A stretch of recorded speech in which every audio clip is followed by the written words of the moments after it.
ഞാൻ തടവുകാരനായിരുന്നു, നിങ്ങൾ എന്നെ സന്ദർശിച്ചു. ഇത് ഓരോ തടവറയിൽ നിന്നും ഉയരുന്ന ക്രിസ്തുസ്വരമാണ്.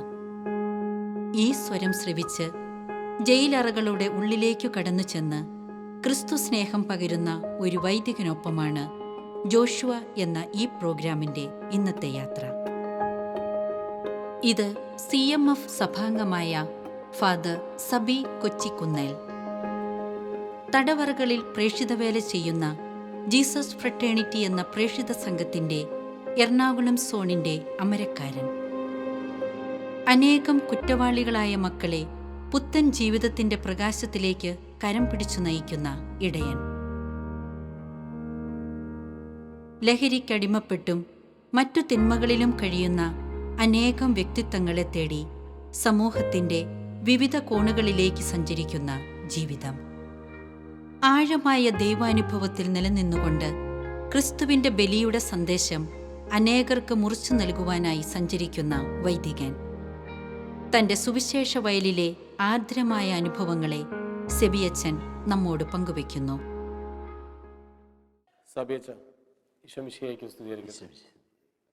സബിയച്ചൻ്റെ പേര് ഫാദർ സെബാസ്റ്റ്യൻ കൊച്ചിക്കുന്നേൽ.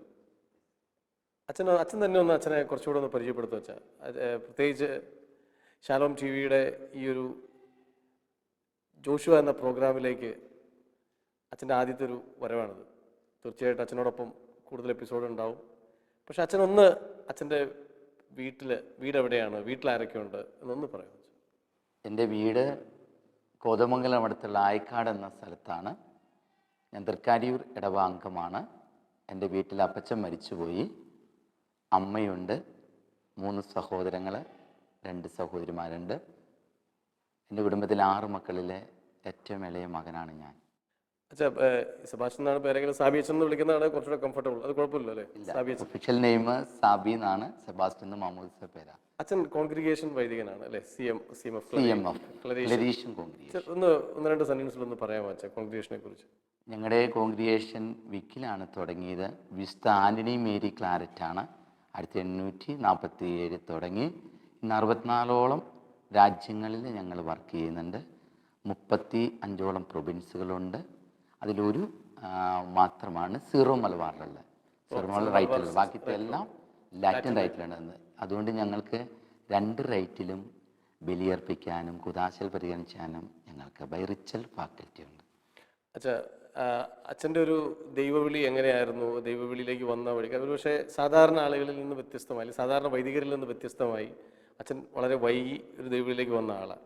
പക്ഷെ അത് ഞാൻ ചോദിക്കുന്നതിന് മുമ്പ് പക്ഷേ അച്ഛനെ ഞാൻ അടുത്ത് പരിചയമുള്ളിടത്തോളം കേട്ടറിഞ്ഞിടത്തോളം ഒക്കെ അച്ഛൻ്റെ ഇന്നത്തെ ഒരു മിഷണറി തീക്ഷ്ണതയ്ക്ക് ഏറ്റവും പ്രധാനപ്പെട്ട കാരണം അച്ഛൻ്റെ ചെറുപ്പകാലത്തിലുണ്ടായ ഒരു എന്താ പറയുക ദൈവാനുഭവവും അതിനെ തുടർന്നുണ്ടായ ഒരു മാറ്റങ്ങളുമാണ്.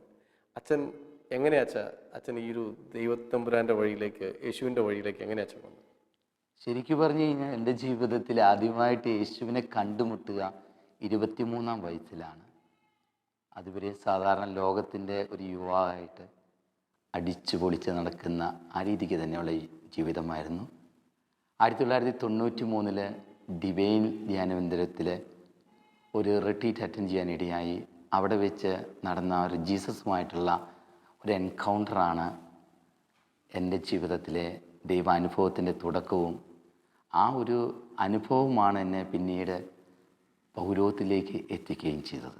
അച്ഛൻ ഒന്ന് പക്ഷേ ഈ പേഴ്സണൽ എൻകൗണ്ടർ എന്ന് പറഞ്ഞ വാക്ക് പറയുമ്പോൾ ഇന്ന് നമ്മുടെ ഈ കാലഘട്ടത്തിലെ 3 മാർപ്പാപ്പമാരും ഏറ്റവും വളരെ ആവർത്തിച്ചു പറയുന്നതാണ് വ്യക്തിപരമായ ഈ കണ്ടുമുട്ടലും ഈ പേഴ്സണൽ എൻകൗണ്ടറും.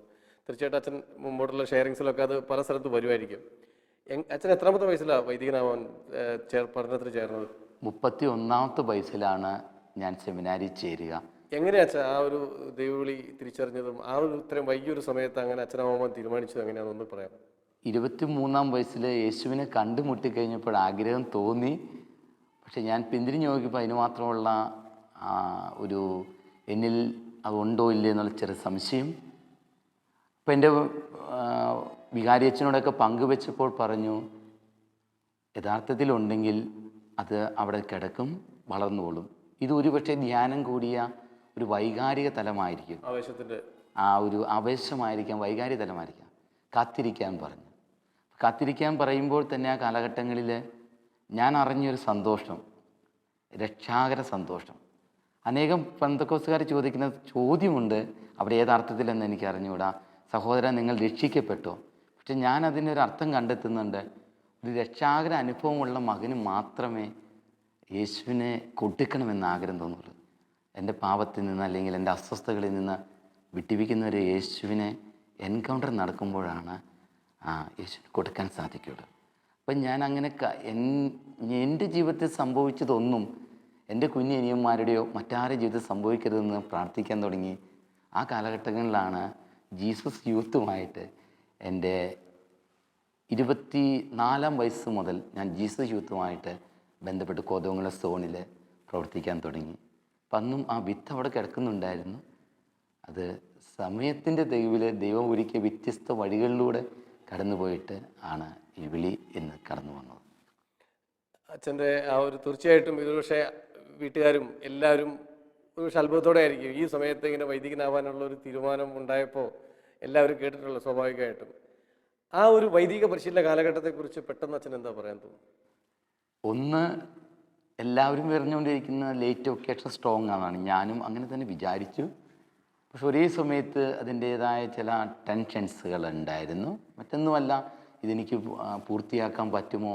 31-ാമത്തെ വയസ്സിൽ ഞാൻ ചെന്നു, എല്ലാവരും അറിയപ്പെട്ട് ഞാൻ പോകുന്നു എന്ന് അറിയപ്പെട്ട് തിരിച്ചു വരേണ്ട വന്നാൽ അങ്ങനെ ചെറുത്. ഒരേ സമയത്ത് ദൈവം എന്നെ വിളിക്കുന്നു എന്ന അനുഭവമുണ്ട്. ഒപ്പം തന്നെ ഈ ഒരു പേടി, ചെറുത് പറഞ്ഞു കഴിഞ്ഞാൽ ഒരു ചെറുതായിട്ടുള്ള ഉത്കണ്ഠ പോലെ, നെഗറ്റീവ് പോസിറ്റീവ് എനിക്കറിഞ്ഞുകൂടാ, പക്ഷേ ഇതിനുള്ളിലുണ്ടായിരുന്നു. പക്ഷെ അത് ആ കാലഘട്ടങ്ങളിൽ കടന്നുപോയപ്പോഴും അനേകരുടെ പ്രാർത്ഥന, ഒത്തിരി സെൽ, ആ കാലഘട്ടങ്ങളിൽ തന്നെ എനിക്ക് സെല്ലുണ്ടായിരുന്നു. ജീവിതത്തിലായിരുന്നപ്പോൾ തന്നെ സെല്ലുണ്ടായിരുന്നു. സെല്ലെന്ന് പറഞ്ഞാൽ ഒരു നിങ്ങൾ 5-6 പേര് ഒരുമിച്ച് കൂടി ഷെയർ ചെയ്ത് വളരുന്ന പ്രാർത്ഥിക്കുന്ന ഒരു മാസത്തിൽ ഒരു ദിവസം അച്ഛൻ്റെ അനുവാദത്തോടു കൂടി ഇരുന്ന് മറ്റൊന്നുമല്ല, യുവക്കൾക്ക് വേണ്ടി എല്ലാവർക്കും വേണ്ടി പ്രാർത്ഥിക്കുന്ന. അപ്പോൾ ആ സെല്ല്, പ്രാർത്ഥനയുടെ ഒരു സപ്പോർട്ട് എനിക്കുണ്ടായിരുന്നു, കുടുംബത്തിൽ നിന്നുണ്ടായിരുന്നു. ആ ഒരു ഇതിലാണ് എൻ്റെ ദൈവവിളിയിലെ നിലനിൽപ്പിൻ്റെ ഒരു കലം. പിന്നെ ദൈവത്തിൻ്റെ കാര്യം തീർച്ചയായിട്ടും ഉണ്ട്, പക്ഷെ ഒരു പ്രാർത്ഥനയുടെ മുഴുവൻ കോട്ട എനിക്കുണ്ടായിരുന്നു. അച്ഛനായ ആ ദിവസങ്ങളിലെ അല്ലേ ഒരു ഓർഡിനേഷൻ കിട്ടിയ, ഞാനും ആ ഓർഡിനേഷനിൽ പങ്കെടുക്കാൻ ഭാഗ്യം കിട്ടിയ ഒരാളാണ്. എങ്കിലും ആ ദിവസങ്ങളിൽ അച്ഛൻ്റെ ഒരു ഓർമ്മകൾ, ആ ദിവസത്തെയോ അല്ലെങ്കിൽ ആ അടുത്ത ദിവസങ്ങളിലോ ഒരു ചിന്ത ഒന്ന് പെട്ടെന്ന് പറയാൻ വെച്ചാൽ, ദൈവം ഒരു പദ്ധതിയുടെ പൂർത്തീകരണത്തിൽ എത്തിക്കുകയാണല്ലോ ആ സമയം. തീർച്ചയായിട്ടും എന്നെ സംബന്ധിച്ചോളം ഒരുപക്ഷെ കാത്തൊരുങ്ങിയാണ് ഞാൻ സ്വീകരിച്ചതെങ്കിലും പൗരോഹിത്യം എനിക്ക് സ്വീകരിച്ചപ്പോഴേക്കും എനിക്ക് ഭയങ്കരമായിട്ട്, ദൈവമേ ഇതെനിക്ക് ചുമക്കാൻ പറ്റുന്ന ചുവടാണോ? ഒരുങ്ങി തന്നെയാണ്. വൈകുന്നേറ്റ സമയത്തെല്ലാം എൻ്റെ കുടുംബാംഗങ്ങളും എല്ലാവരും ഒരുങ്ങിയെച്ചാൽ ആത്മീയവും ഭൗതികവുമായിട്ട് ഞങ്ങൾ ഒരുങ്ങി, ഞാനും ഒരുങ്ങി. പക്ഷെ പൗരോഹിത്യം സ്വീകരിച്ചപ്പോൾ എനിക്ക് ഭയങ്കരമായിട്ടുണ്ടാകുന്നത്, ദൈവമേ ഇത് ചുമക്കാൻ പറ്റുമോ? 2-3 ദിവസങ്ങളിലേക്ക് ആ ഒരു ഭയങ്കരമായിട്ട്, ദൈവമേ അത്ര വലിയൊരു അഭിഷേകത്തിൻ്റെ ശക്തിയായിരുന്നു എന്നിൽ നിറഞ്ഞു നിന്നത്. അപ്പം എൻ്റെ വികാരി അച്ഛൻ്റെ അടുത്ത് തന്നെ പങ്കുവെച്ചു. അപ്പോൾ ഇങ്ങനെ കടന്നുപോയ വ്യത്യസ്തമായ അനുഭവങ്ങളാണ്. അപ്പോൾ ഒരാളുടെ അനുഭവങ്ങളല്ലല്ലോ മറ്റുള്ള അനുഭവങ്ങൾ. അപ്പോൾ എൻ്റെ ജീവിതത്തിൻ്റെ പൗരോഹിത്യത്തിൻ്റെ ഓർഡിനേഷൻ്റെ ആദ്യ ദിനങ്ങൾ നോക്കുമ്പോൾ, 1-2-3 ദിവസം നോക്കുമ്പോൾ ശരിക്കും പറയുകയാണെങ്കിൽ ഒരു എടുക്കാൻ പറ്റാത്തൊരു ചുവടാണെന്നുള്ളൊരു ഭയമോ എന്താണെന്ന് എനിക്ക് അറിഞ്ഞുകൂടാ സച്ച്. പക്ഷെ ആ ദിനങ്ങൾ കഴിഞ്ഞപ്പോൾ വലിയൊരു അഭിഷേകത്തിൻ്റെ ശാന്തത വന്നു. ശരിക്കും അങ്ങനത്തെ ഒരു ഭയവും വിറയലൊക്കെ നല്ലതല്ലേ? കാരണം നമ്മൾ കുറച്ചുകൂടെ യേശുവിൽ ആശ്രയിക്കാനും അല്ലെങ്കിൽ എന്തോ നേടിക്കഴിഞ്ഞെന്ന് പോവാതെ ആ ഒരു വലിയ ഗൗരവത്തോടെ ആ ഒരു ദൈവാശ്രയത്തോടെ അത് സ്വീകരിക്കാനുള്ള വലിയ സഹായമല്ലേ ഇത്? തീർച്ചയായിട്ടും. ജീവിതത്തിലായിരുന്നപ്പോഴും എന്നിലുണ്ടായിരുന്ന ഒരു ചിന്തയായിരുന്നു, യേശുവിൻ്റെ യുവാവ് ഇതല്ല, ഇനിയും മാറണം. ഇതാണ് ജീസസ്, എന്നാൽ ഇനിയും വളരണം. കാരണം യേശുവാണ്, യേശുവിൻ്റെ യുവാവ് യേശുവിനെ പോലെ വളരണം. ഈശോയുടെ പുരോഹിതൻ, നിത്യപുരോഹിതനെ യേശുവിനെ പോലെ വളരണം. അപ്പോൾ എന്നും എനിക്ക് മാറാനുണ്ട്. ഒരു പൗരോഹിത്യം കിട്ടി എന്ന് വെച്ചുകൊണ്ട് എൻ്റെ പൗരോഹിത്യം പൂർണ്ണമായിട്ടില്ല, അല്ലെങ്കിൽ ഒരു പുരോഹിതനാകുക എന്നത് മാത്രമല്ല പൗരോഹിത്യത്തിന്. എൻ്റെ ഈശോ ആഗ്രഹിക്കുന്ന ഒരു പുരോഹിതനായി ഞാൻ ജീവിക്കണം. അതായിരുന്നു എൻ്റെ ആഗ്രഹവും എൻ്റെ ഇന്നും ഉള്ളൊരു വിറയിൽ അതാണ്. എൻ്റെ ഈശോ ആഗ്രഹിക്കുന്ന ഒരു പുരോഹിതനായി ഞാൻ ജീവിക്കണം. ഇവിടെ ഏറ്റവും വലിയ കാര്യമാണ് അച്ഛൻ കണ്ടുപിടിച്ചത് അല്ലെങ്കിൽ കണ്ടെത്തിയത്, ആഗ്രഹിക്കണതും. കാരണം അങ്ങനെ ഒരു 2 വാക്കുകൾ അച്ഛൻ പറഞ്ഞപ്പോൾ ഞാൻ ശ്രദ്ധിച്ചു. ഒന്ന്, എനിക്ക് എന്നും അവസാന നിമിഷം വരെയും എനിക്ക് മാറാനുണ്ടെന്ന് പറഞ്ഞാൽ വളരാനുണ്ട്. 2, ഈശോ ആഗ്രഹിക്കുന്ന ഒരു വൈദികനായി മാറുക എന്ന് പറയണത് ആ ആഗ്രഹം ഉണ്ടെങ്കിൽ തന്നെ അച്ഛൻ തമ്പുരാൻ്റെ ഏറ്റവും അടുത്താന്നുള്ള തെളിവാണ്. അതിൽ കൂടുതൽ എന്താ പറയണമെന്ന് എനിക്ക് അറിയത്തില്ല. അച്ഛൻ വീണ്ടും വീണ്ടും ഈ ഈശോയുടെ യുവാവ്, ജീസസ് യൂത്ത് ഒക്കെ പറഞ്ഞതുകൊണ്ട് അച്ഛൻ്റെ പണ്ട് മുതലേ അച്ഛന് ജീസസ് യൂത്തിൻ്റെ കോതമംഗലം സോണിൻ്റെ കോർഡിനേറ്ററായിരുന്നു. അതിനുശേഷവും ഒക്കെ അച്ഛൻ എവിടെ ചെന്നാലും ആ ചെറുപ്പക്കാർക്ക് വേണ്ടിയുള്ളൊരു ദാഹവും പ്രാർത്ഥനയും അവരോടുള്ള ഒരു കൂട്ടുകൂടലൊക്കെ ഉണ്ട്. അത്തരം പ്രവർത്തനങ്ങളെ അച്ഛൻ്റെ അനുഭവത്തിൽ നിന്ന് അച്ഛൻ എന്താ പെട്ടെന്ന് നമ്മുടെ ഒരു പ്രേക്ഷകർക്കൊക്കെ വേണ്ടി പങ്കുവയ്ക്കാൻ തോന്നുന്നു? എൻ്റെ ജീവിതത്തിൽ ഞാൻ പറഞ്ഞു പോകണം, എൻ്റെ ജീവിതത്തിൽ ഉണ്ടായ ഒരനുഭവങ്ങളും മറ്റാർക്കും ഉണ്ടാകരുത്. മറ്റൊന്ന്, ഞാൻ അനുഭവിച്ച എൻ്റെ യേശുവിൻ്റെ രക്ഷാകര സന്തോഷം ഇതെല്ലാം അവർക്ക് ഈശോ കൊടുക്കുന്നതാണ്. എല്ലാവരും ആരെയും ഈശോ മാറ്റി നിർത്തിയിട്ടില്ല. അപ്പം അതിന് വേണ്ടിയിട്ട് എനിക്ക് എന്ത് ചെയ്യാൻ സാധിക്കും എന്നുള്ളത് എപ്പോഴും ഉണ്ടായിരുന്നു. അപ്പം ജീസസിൻ്റെ ഒരു പ്രോഗ്രാം ഒരുക്കുമ്പോഴും അധികം തന്നെ ഞാൻ കിച്ചണിലായിരുന്നു. കിച്ചണിൽ നിന്ന് കഞ്ഞി വയ്ക്കുക, ദൈവം കൃപ തന്നിട്ടുണ്ട്, വിറക് കീറുക, അങ്ങനെയുള്ള. അപ്പോൾ ആ കാലഘട്ടത്തിൽ റൈജുവിനും അറിയാം, ഒന്നിച്ച് ചില ക്യാമ്പുകളൊക്കെ ചെയ്യാൻ സാധിച്ചു. അപ്പം ആ ഒരു ആഗ്രഹമായിരുന്നു, എൻ്റെ ഈശോ എന്നിൽ നിന്ന് എന്താഗ്രഹിക്കുന്നു, ഇന്ന് എന്നിൽ നിന്ന് ഈശോ എന്താണ് ആഗ്രഹിക്കുന്നത്, അത് നാളെയല്ല ഇന്ന്. ഒരുപക്ഷെ ഒരു പാത്രം കഴുകാനായിരിക്കാം, ഒരു കടലാസ് കഷ്ണം എടുത്ത് കളയാനായിരിക്കാം, അതിൽ ടോയ്ലറ്റിൽ വെള്ളം ഒഴിക്കാനായിരിക്കാം. ഇന്ന് ഈശോ എനിക്കൊരുക്കിയ സൽപ്രവൃത്തി ചെയ്താൽ അത് ഞാൻ ചെയ്യുമ്പോൾ അത് നിത്യതയുടെ പുസ്തകത്തിൽ എഴുതി. അതെന്തുമാകാം, എന്തും അത് ഈശോയ്ക്ക് വേണ്ടി നിത്യതയെ കണ്ടുകൊണ്ട് ചെയ്താൽ അത് നിത്യതയുടെ പുസ്തകത്തിൽ എഴുതപ്പെട്ടു. തീർച്ചയായിട്ടും എനിക്ക് അച്ഛൻ്റെ ഈ ഒരു പ്രത്യേകത, അതായത് അച്ഛൻ ഏത് സ്ഥാനത്തുള്ളപ്പോൾ അല്ലെങ്കിൽ വൈദികനാകുമ്പോൾ തീർച്ചയായിട്ടും അങ്ങനെ തന്നെ ഞാൻ വിചാരിക്കുന്നു. ഒരു സോണിൻ്റെ കോർഡിനേറ്റർ ആയിരുന്നൊക്കെ പോലും ഫ്രണ്ടിലല്ല അല്ലെങ്കിൽ സ്റ്റേജിലല്ല, അതിനേക്കാളൊക്കെ ഉപരി ആരും ചെയ്യാൻ ഇഷ്ടപ്പെടാത്ത എന്നാൽ എത്ര അത്യാവശ്യമുള്ള പണികൾ ചെയ്യാനാണ് അച്ഛൻ ശ്രദ്ധിച്ചത്. അതിനെക്കുറിച്ച് ഞാൻ ഒരിക്കൽ കൂടി ചോദിക്കുന്നുണ്ട് അച്ഛനോട്. പക്ഷേ അതിന് മുമ്പ് അച്ഛൻ വൈദികനായതിനു ശേഷം അച്ഛൻ്റെ ഒരു കൂടുതൽ പ്രവർത്തന മേഖലയും എനിക്കൊരു 2-3 വർഷത്തോളം അതിൽ കൂടുതലും തിരുവനന്തപുരത്തായിരുന്നു. അത് ഒരു പ്രത്യേകമായ ഒരു വെല്ലുവിളികൾ നേരിടുന്നൊരു ആൾ അച്ഛൻ തന്നെ പറയണം. അതുകൊണ്ടാണ് ഞാനിങ്ങനെ വിവാഹക്കാർക്ക് വേണ്ടിയുള്ള ശുശ്രൂഷയായിരുന്നു. അതിനെക്കുറിച്ചൊന്ന് പറയാമോ അച്ഛാ? തിരുവനന്തപുരത്ത് എന്തായിരുന്നു അച്ഛൻ ചെയ്തുകൊണ്ട്? തിരുവനന്തപുരം ഞങ്ങളുടെ സഭയും ക്ലരീഷ്യൻ കോൺഗ്രിഗേഷനും TSS ട്രിവാൻഡ്രം സോഷ്യൽ സർവീസ് സൊസൈറ്റിയും കൂടി ചേർന്ന് ഒരു സാധന റിന്യൂവൽ സെൻറ്റർ മാനസിക രോഗികൾക്ക് വേണ്ടിയിട്ടുള്ള TSS എന്ന് പറഞ്ഞാൽ ട്രിവാൻഡ്രം ഡയസിൻ്റെ സോഷ്യൽ സർവീസ് സൊസൈറ്റിയാണ്.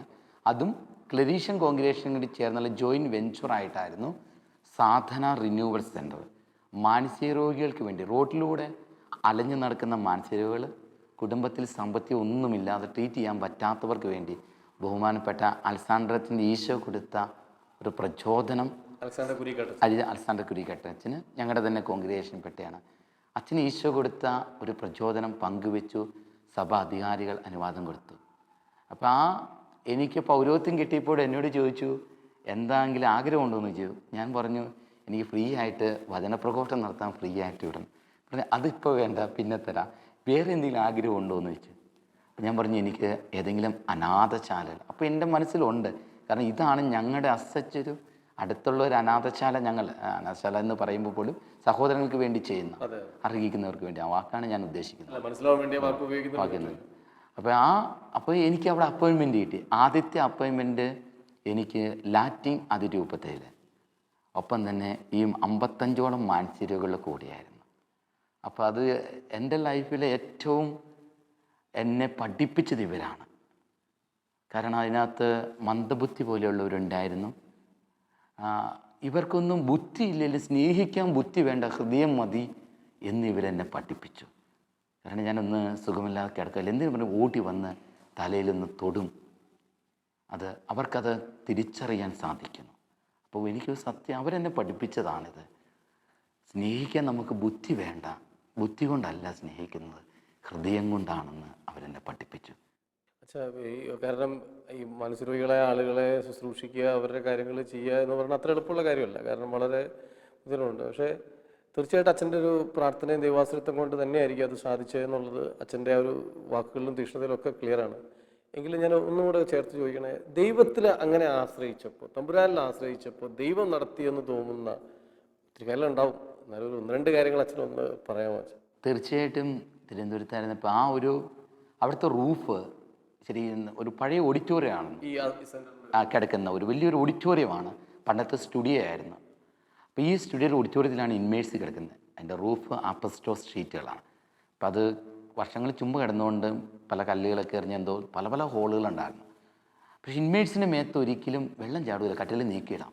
മഴക്കാലമായി കഴിഞ്ഞാൽ അതിനകത്ത് മുഴുവൻ വെള്ളമായിരിക്കും. പക്ഷേ മേത്ത് ചാടില്ല, പക്ഷെ കാണുമ്പോൾ സങ്കടം. അപ്പോൾ അൾത്താരയിൽ നിന്ന് ഞാൻ പ്രാർത്ഥിക്കും, ഈശോയെ എന്തെങ്കിലും മാർഗം.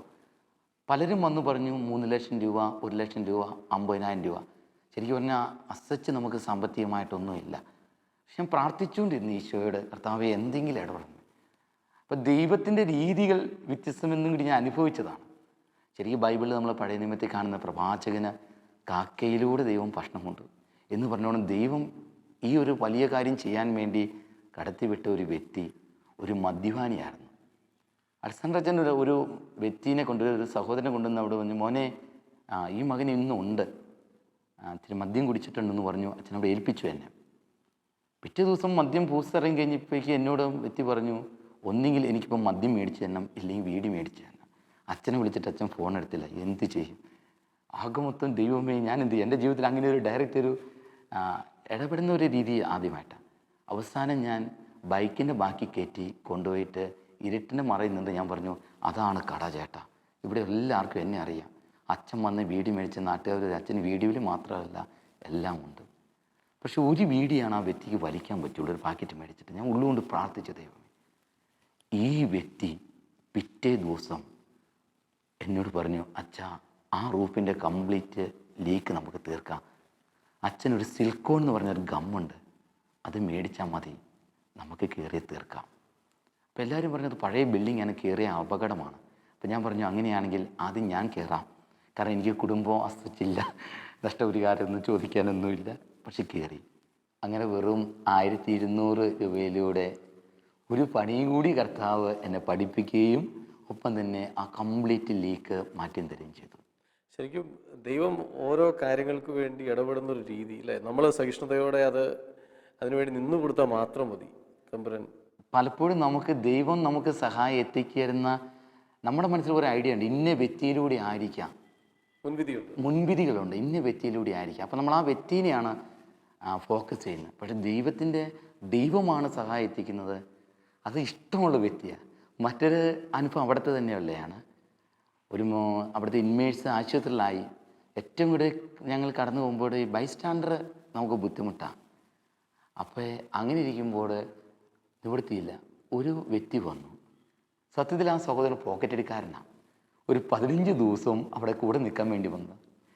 അപ്പോൾ ഈ മകനെ കൊണ്ട് ആശുപത്രിയിൽ 15 ദിവസം അഡ്മിറ്റായിരുന്നു, ബൈസ്റ്റാൻഡറായിട്ട് നിന്നു. അപ്പോൾ ദൈവത്തിൻ്റെ പരിപാലന വേറൊരു ഇതില്ല. പക്ഷെ ദൈവം നമുക്ക് സഹായം എത്തിക്കുന്ന വ്യക്തികൾ നമ്മുടെ മുൻവിധിയോ മുൻധാരണയിലോ പോലെയല്ല. കർത്താവിലേക്ക് നോക്കുമ്പോൾ കർത്താവിന് ആരെയും എനിക്ക് വേണ്ടി ഉപകരണമാക്കുന്ന ഒരു ദൈവം.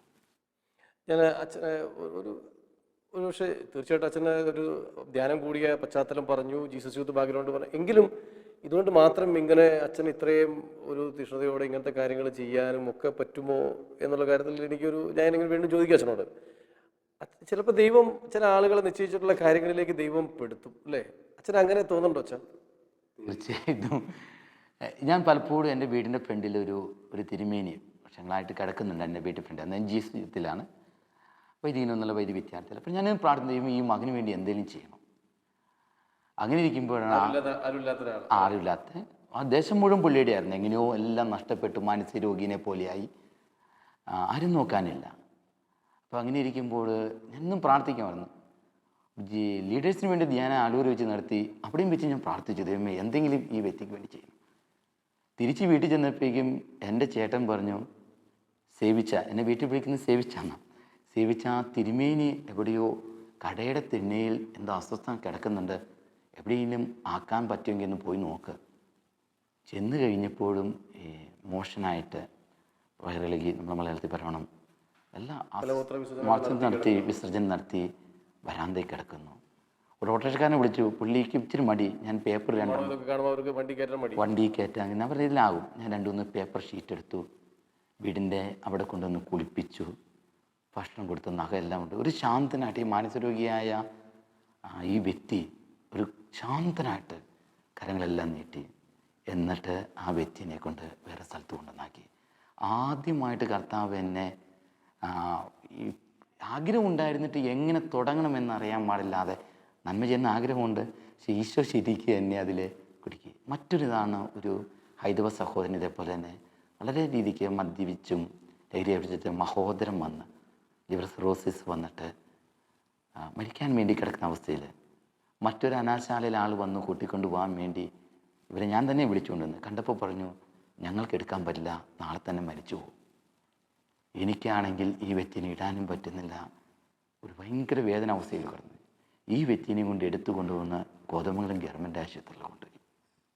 ഡോക്ടർ പറഞ്ഞു ഇവിടെ നിന്ന് കോട്ടയത്ത് കൊണ്ടുപോകണം. ഞാൻ പറഞ്ഞു എനിക്ക് മറ്റൊരു നിർവാഹമില്ല, ബന്ധുക്കാരെല്ലാം വിളിച്ച് അവർക്ക് വേണ്ട. ഡോക്ടർക്ക് എഴുതി ഒപ്പിട്ട് കൊടുത്തു, ഇവിടെയുള്ള ട്രീറ്റ്മെൻറ്റ് കിട്ടിയാൽ മതി, കാരണം എനിക്ക് മറ്റ് നിർവാഹമില്ല. അതുമൂലം എന്തെങ്കിലും സംഭവിച്ചാൽ ഈ ആശുപത്രി അധികാരികളോ ഉത്തരവാദികളല്ല. ആ മകനെ കൊണ്ട് 17 ദിവസം ആശുപത്രിയിൽ ശുശ്രൂഷിച്ചു, അനേകർ പ്രാർത്ഥിച്ചു. ദൈവം അത്ഭുതം ചെയ്തു. പിറ്റേ ദിവസം മരിക്കുമെന്ന് പറഞ്ഞ ആൾക്ക് പൂർണ്ണ സൗഖ്യം ദൈവം കൊടുത്തു. ഇന്നും ആ മകൻ ജീവിച്ചിരിക്കുന്നുണ്ട്. ദൈവം തന്നൊരു ചെറിയൊരു പ്രചോദനത്തോട് അല്ലെങ്കിൽ ഒരു അടയാളത്തോട് അച്ഛൻ പ്രത്യുത്തരിച്ചതുകൊണ്ട് ഒരാളുടെ ജീവിതം തിരിച്ചു കിട്ടി ഇന്നും ജീവിച്ചിരിക്കുന്നത്.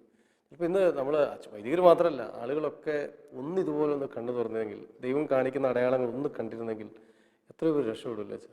തീർച്ചയായിട്ടും. ഞാൻ അന്ന് വൈദികനല്ല, വൈദ്യ വിദ്യാർത്ഥിയല്ല, ഒരു സാധാരണ ലേമാൻ. ഒരു വ്യത്യാസം ഈശോയെ ഒന്ന് കാണാൻ അവിടെ നിന്ന് അനുവാദം തന്നു. അത്രയോട് വ്യത്യാസമുള്ള ഒരു എൻകൗണ്ടർ നടന്നു. അച്ഛനെ ദൈവം വിടില്ല എന്നുള്ള അച്ഛൻ്റെ പിന്നീടുള്ള ചരിത്രത്തിലും ഇനി കാരണം അച്ഛൻ ഇന്ന് ചെയ്യുന്ന ശുശ്രൂഷ മേഖലയിൽ ഒരു കാര്യം എന്ന് പറയുന്നത് ജീസസ് ഫ്രട്ടേണിറ്റിയുമായി ബന്ധപ്പെട്ട് ജയിലിൽ അകപ്പെട്ട സഹോദരങ്ങളുടെ ഇടയിലുള്ള ഒരു ശുശ്രൂഷയാണ്.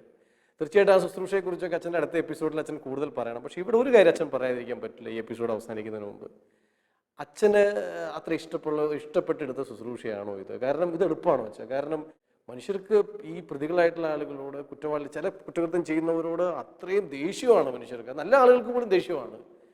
ഇത് അത്ര എളുപ്പത്തിൽ അച്ഛൻ ഇഷ്ടപ്പെട്ടെടുത്ത പണിയാണോ? എൻ്റെ ജീവിതത്തിൽ പറയുകയാണെങ്കിൽ തിരുവനന്തപുരം മാനസികരോഗികളുടെ കൂടെ ജീവിച്ചുകൊണ്ടിരുന്ന തൊട്ടടുത്ത് സ്നേഹാശ്രമമുണ്ട്, ജയിലിൽ നിന്നൊക്കെ വരുന്ന പെൺകുട്ടികൾക്ക് വേണ്ടിയിട്ടുള്ള. തിരുവനന്തപുരം ഉള്ളത് വെട്ടുകാല സ്നേഹാശ്രമം തിരുവനന്തപുരത്തുണ്ട്. പെൺകുട്ടികൾ വെട്ടുകാടുള്ളത് തൃശ്ശൂർ ആണുങ്ങൾക്ക് വേണ്ടിയുള്ളത്. അപ്പോൾ അവിടുത്തെ സിസ്റ്റേഴ്സ് എന്നെ ജയിലിൽ കുർബാന ചെല്ലാൻ വിളിക്കും. പക്ഷേ എനിക്ക് നല്ല തിരക്കുണ്ട് ഇവിടെ, വേണമെങ്കിൽ എനിക്ക് അതിൻ്റെ കൂടെ ചെയ്തു കൊടുക്കാം. പക്ഷേ എൻ്റെ മനസ്സിലുണ്ടായിരുന്ന ഒരു ചിന്ത, ഈ 3 വയസ്സുകാരെ പീഡിപ്പിച്ച 78 വയസ്സുകാരി അല്ലെങ്കിൽ 80 വയസ്സുകാരി പീഡിപ്പിച്ച അപ്പനെ കൊന്ന ഈ വ്യക്തിക്ക് വേണ്ടി എന്ത് ചെയ്യണം? ഇവനൊക്കെ പിശാചിൻ്റെ മക്കളാണ്. ഈ ഒരു ചിന്തയായിരുന്നു എൻ്റെ ഉള്ളിൽ. അതാരോടും ഞാൻ പറഞ്ഞില്ല, കാരണം മറ്റൊന്നുമല്ല നമ്മുടെ മനസ്സിലുണ്ടായിരുന്നു. കാരണം തിന്മയാണ്, പാപം ചെയ്യുന്നവൻ പാപത്തിൻ്റെ അടിമ പിശാചിൻ്റെ മകനാണ്. ആ ചിന്ത, ആ രീതിക്കുള്ള ചിന്തയായിരുന്നു. അപ്പോൾ 3.5 വർഷം ഞാൻ അവിടെ കുർബാനയ്ക്ക് ഒന്നും പോയില്ല. ഈ ജയിലുകളിൽ വിളിച്ചപ്പോൾ എല്ലാം ഞാൻ ഒഴിവ് പറഞ്ഞു. അവിടെ നിന്ന് കഴിഞ്ഞിട്ട് അടുത്ത ഒരു അപ്പോയിൻമെൻ്റ് എനിക്ക് കിട്ടുക എറണാകുളത്ത് ഞങ്ങളുടെ ഇതുപോലെ മിനിസ്ട്രി ഉണ്ട്. ജയിലിൽ നിന്ന് ശിക്ഷ കഴിഞ്ഞിട്ട് സെക്കൻഡ് സ്റ്റേജിൻ്റെ റീഹാബിലിറ്റേഷൻ്റെ പ്രസൻ മിനിസ്ട്രിയുടെ ഡയറക്ടറായിട്ട് കിട്ടിയ വീടിനെ ഞാനൊന്ന് വിറച്ചുപോയി. കാരണം ഒരു വ്യക്തിനെ അല്ലെങ്കിൽ ഒരു എന്തെങ്കിലും സ്നേഹിക്കുന്നില്ലെങ്കിൽ നമ്മൾ ഒന്നെങ്കിൽ അതിൽ നിന്ന് ഓടിയകലും, ഇല്ലെങ്കിൽ അതിനെ എങ്ങനെ ഇല്ലായ്മ ചെയ്യും. ശരിക്കും ഞാനിരുന്നു വിയർത്തു. അപ്പോൾ ഈ മറ്റ് സിസ്റ്റേഴ്സിനോട് പങ്കുവെച്ചു, അവർ ചിരിച്ചു. ഇവിടെ നിന്നിട്ട് ഒരു കുർബാന ചോദിച്ചിട്ട് വരാത്ത സാഹചര്യത്തിന് ഈശോ പണി കൊടുത്ത്.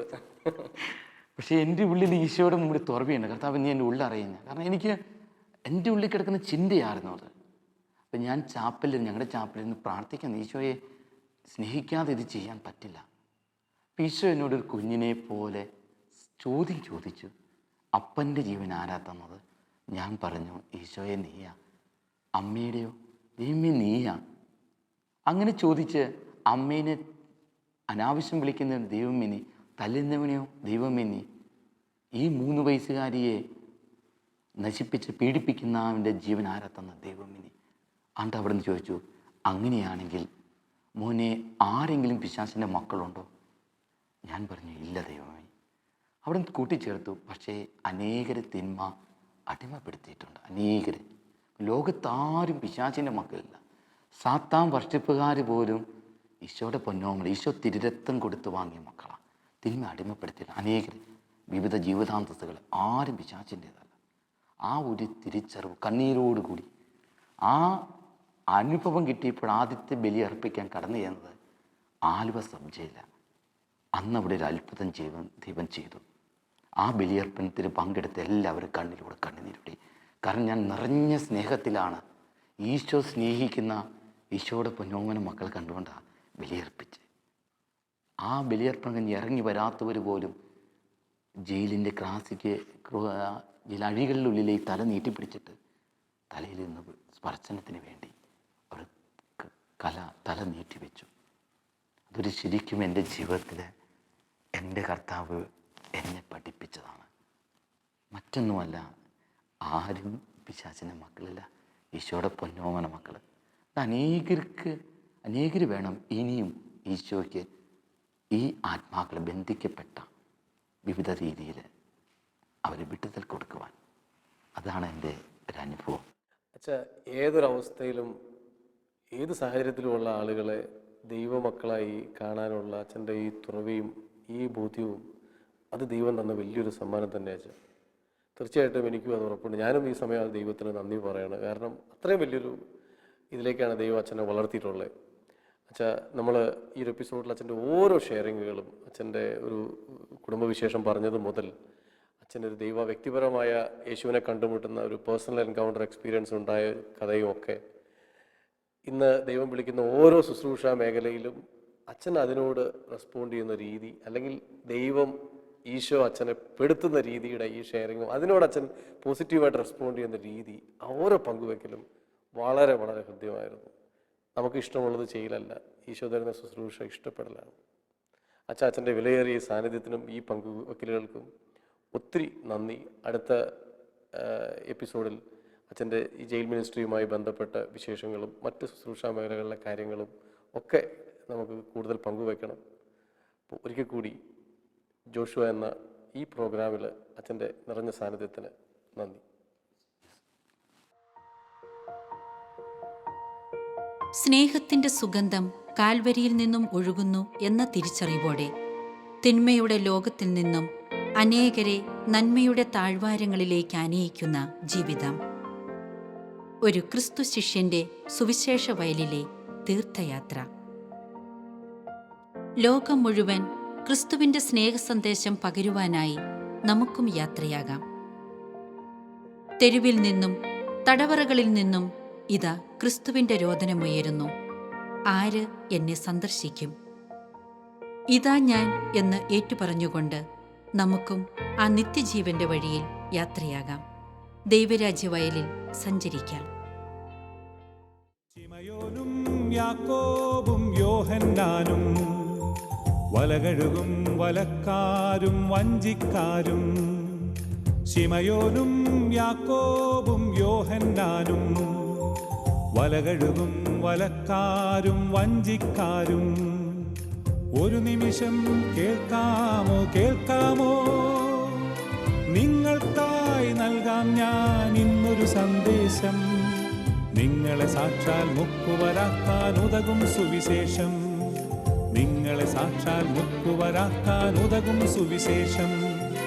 ആഴക്കടലിൽ പോകുവിൻ, ആഴത്തിൽ വലയെറിയുവിൻ. ആഴക്കടലിൽ പോകുവിൻ, ആഴത്തിൽ വലയെ